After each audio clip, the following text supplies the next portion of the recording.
Well, what a match we just witnessed. Um, well, All Blacks beat South Africa 35-20, and today we are having a rundown on what happened to South Africa and how they lost it, and rating every player in the game.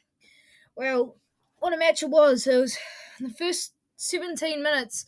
It was 93% possession to the All Blacks, so a very dominative game to the All Blacks, and I think they really played as well as they could for the first few minutes.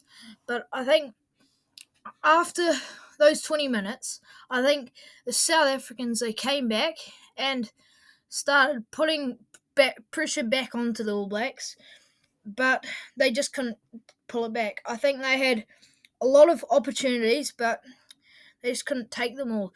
I think they made the opportunities happen, but nothing really happened after that. It's They just couldn't finish well enough. I think Colby's try was close, but I don't think they just missed out on a few that like silly knock-ons and silly moments that lost them in the game. The All Blacks really, I think they won the game because they had a great kicking game, and they had such a high speed start. They had 28 kicks in the whole game, and South Africa only had 14. So they outkicked them, and the jabs over the top of the defence really put pressure on the South Africans' defence, and I think it broke open the play. The scrums from South Africa and the set piece was actually good. That was their positive, I think, from the first 20 minutes at least. And then the rest of the game, they were decent. I think their bench was they performed well. They came in and just had made a physical impact. And pretty much they beat the All Blacks reserves. But I think they still just couldn't. They gave away too many penalties around the middle and the start, and really, I think the All Blacks were scrambling at the end, but it shows by how many rucks in the opposition 22 and the scoreline. South Africa had 25 rucks. New Zealand only had in the opposition 22, and New Zealand only had about 14, something like that, and that sort of showed. And then 35-20 to the All Blacks. I think their finishing was just too good for the South Africans. South Africans just camped there. They had the territory. They just couldn't finish. And disappointing for them. They had great line speed in the second half. Like even though there were a few parts where the ref missed some offsides and a few like that, the ref wasn't amazing, but it was still.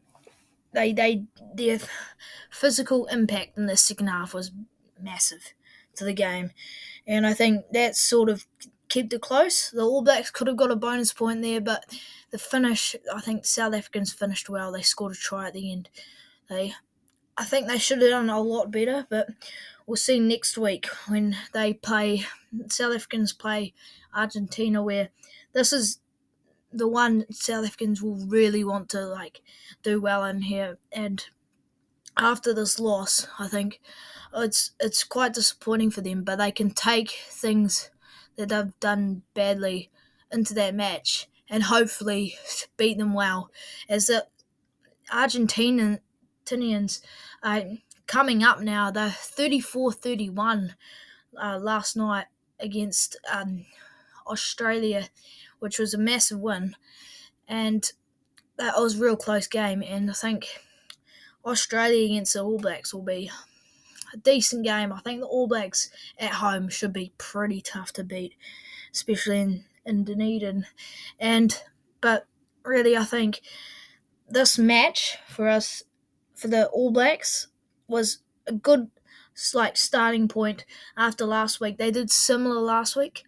I think the point they'll want to work on is the finishing. Okay, we'll get into the ratings. Okay, we have Stephen Kitsoff. He was decent. He was over the ball well. He wasn't in the scrum. He was quite good. But I think he just wasn't he got a few penalties for him, and the front three, their scrummaging was good, but I don't think they just made the impact they needed to. I think that's where they struggled in there. Most of their team just struggled. They were quite quiet. Kids off 6, I think. Bongi Mbanambi, he was similar, but I don't think he was as good.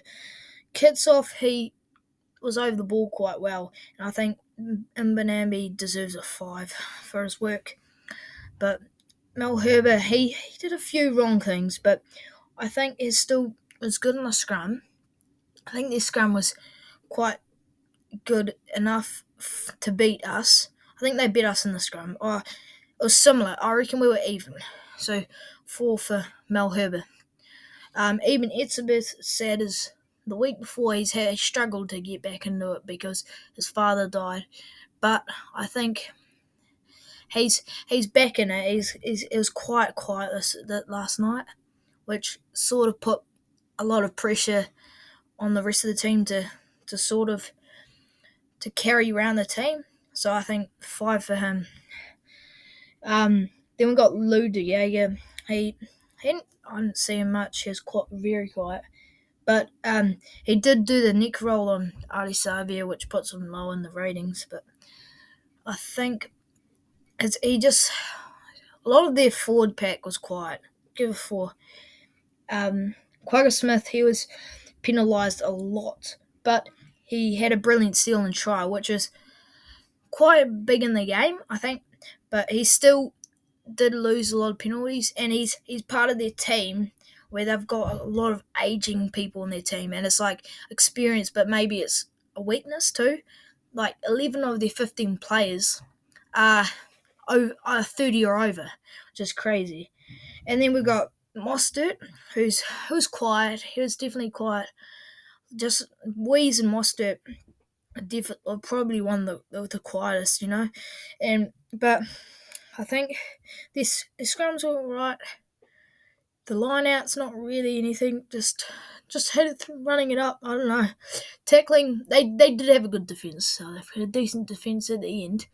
But at the start, I think that was their weak part. Their start was not good enough. Their defence, but then we have Jasper Weeze. He was quite quiet too. I'd give him a 5. It was real similar to Mostert. But yeah. And then we got Faf de Klerk. He was decent. His kicking game was really good, but he sort of threw away a few moments. I think he was probably one of their best players. He really did play. He's just that energy that they needed at the middle points in the game. But he did get an injury and a few bad kicks. I'm pretty sure he got an injury. But yeah, give him a 6. And then Williams, he was pretty bad.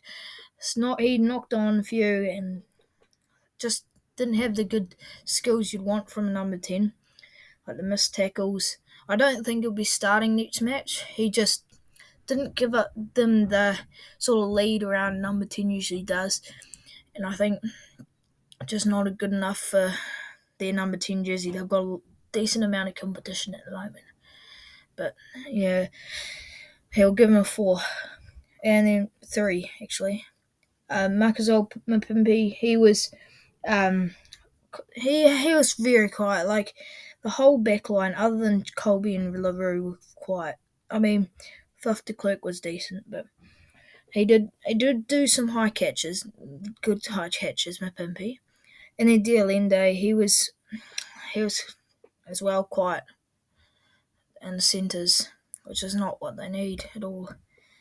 And pretty much not an enjoyable match for them. Their back line just not really good enough. That's probably where they lost it. I mean, our midfield was quite quiet too. We'll give him a 5. But then he was also the same, I reckon. Then so Colby, he was probably the best player. He was really good. His kicking was nice, and his X factor was brilliant. He brought that sort of speed and quick play that they were lacking, and he scored a try, just missed one, which was disappointing. But yeah, he'll be happy with his performance, but then also not happy because they could have pulled it back with his try. But he did do well to even get the ball off Bowden Barrett, I think it was, and really he he he he was pretty much their leader, their whole team player. He's he's sort of that guy who can just rip open a team, which when it's needed, and he did it that well. So we give him a 7.5. Yeah. Then Willie Rue, he was similar. He was really good. His clearance kicks were brilliant, and his kicking game was decent.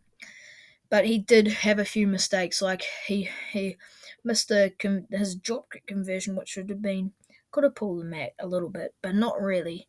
We'll give him a 7. Then Malcolm Marks, he was just massive off the bench. He was pretty much their bench was why they got back. That impact off the bench was massive. Their physical impact on the game. They were quite big in this match, and I think he was one of those players that really led the team at the end of the match with the rolling maul and all that. He got 7. Thomas Toit, quiet front row for all of them. Give him a 5. Vincent Cock, he was quite quiet too. I didn't really see any of the bench. I'm pretty sure all the bench came on for both teams. But yeah, Snyman, he has that physical impact, but I think we didn't see enough of it from him yesterday. And I think he couldn't just bring. He's not quite the player who can bring it all apart. But 5 for him. Peter Steph Detroit, he's a big player when he's playing well, but in these big matches too. But he did get penalised quite a lot. His impact off the bench was massive with Malcolm Marks and John Vermeulen. Sorry, but he did get penalised quite a lot. They had great physical impacts though. Number 5 for him. Vermeulen, he was really good. He didn't get penalised either, so he'll be happy with that. And so I don't know, but I think I'll give him 5, maybe 6. Yeah. And then Grant Williams, he was not the player. 5. He just didn't really play that long enough for us to notice. And then LeBock, sort of 5 too. He wasn't as good as last week, I don't think. Ethan de Groot, he was really good in the scrum. It was massive in the scrum for the All Blacks, but I think he held them up well, but I don't think he really stood out to me that much. 6 for him. Cody Taylor, he had some good line-out throws. He was quite good. He has scrummaging with the front 3 were quite good, but 6 for him. Tyrell Lomax, I think similar for him because he was quite similar to the other 3. Brody Retallick, he had some great line-out takes and steals, which really brought the ball back to us. Like we needed that ball, that extra amount. That's what really took South Africa apart. They didn't have enough ball, which is big. He made some massive tackles too. 6 for him. Scott Barrett, he was throwing his body everywhere. He was making massive tackles, but I think he did lose a few penalties. He's not like the disciplined sort of type like the other 2 are, but he's still a big player. 6 for him. And Shannon Frizzell, he was massive in the match. He was just had mass smashing runs, and his incredible Jonah Lomu style try was massive and bring us through. He was literally our starting player. He really brought the energy alive for our team. He did lose a few penalties though, and which was not so great for them. 8 for him. Sam McCain, he wasn't so good. His defence was decent like usual, but he was penalised few times, and he did get his neck, which is not quite so good. He was taken out from that before that, but he gets a 5. Didn't stay on too long. Artie Savia, he had nice intent, but I think his defence, he was quiet, but I think you could tell he was putting in quite a lot of effort during the match. But he did knock it one ball on, so he gets a 5. Aaron Smith, he had a brilliant try. He was good kicking and leaking penalties like he usually does. Gets a 7. Richie Moanga, he had a great kicking. He had a brilliant kicking game, and pretty much sort of controlled the team a lot better than Williams. A lot better. And I think he was that player that we needed to push us through, and he got 6 of his 7 conversions, which really brought the difference out between the score. So we'll give him a 7.5, I think. Yeah. Mark Talia, he had some big runs, but he wasn't as affected as we thought it would. But he was great in the high ball and had some big runs. He was a good winger for us, and I think he really stood out quite well. 6. Geordie Barrett, quiet. I think he had a decent kicking game and a few good rips and runs, but I think 6 for him. Same as Rico Ioane. It's quiet, very quiet, the midfield of ours. And I think that deserves a 6 too. Well, Will Jordan, he was brilliant. He had the X factor we needed, pretty much equalled Colby's, if not beat him in their wing matchup. And try assist everywhere, try in there, brilliant try. And then some good breaks. And his kicking game wasn't too bad. He gets 8. Bone Barrett, he was also brilliant too. I reckon he beat Willie LaRue that match. He was brilliant. He pretty much controlled the team well with Richie Moanga and Will Jordan. I think the back line was quiet except for those 3. And I think that's where we won it most of the time. The finishing, that's where we won it. 8 for him. Samasoni Tukiaho, 5 for him. He was really quiet, I think. He didn't do really a lot. Tamaiti Williams, debut for him, and he gets a 6. I think the scrummaging was all right for the team. They didn't really do that much. Same for Nepo Lalala. Yeah. Tupo Vai, also quite quiet, and I think that's what the bench did. That's why I think we lost the match up in the forwards. We didn't have that strong forward line up in the backs. Dalton Papali'i was brilliant too. He got a great turnover and nice ball handling in there, but I think he deserves a 7. Finlay Christie, great impact off the bench. Him and Dalton, and he's had a try-saving tackle, also held up a brilliant one too, and 7 for him. Braden Enola, 5, quite quiet, same as Caleb Clark.